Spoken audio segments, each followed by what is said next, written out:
नारायणं नमस्कृत्यं नरं चैव नरोत्तमं देवीं सरस्वतीं व्यासं ततो जयमुदीरयेत्।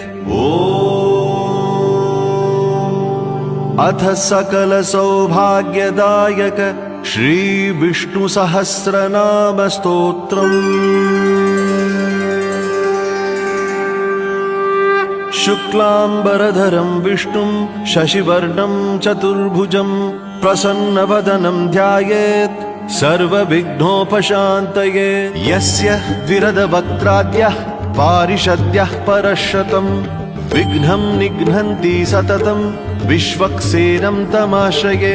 व्यासं वसिष्ठनप्तारं शक्तेः पौत्रमकल्मषं पराशरात्मजं वन्दे शुकतातं तपोनिधिं। व्यासाय विष्णुरूपाय व्यासरूपाय विष्णवे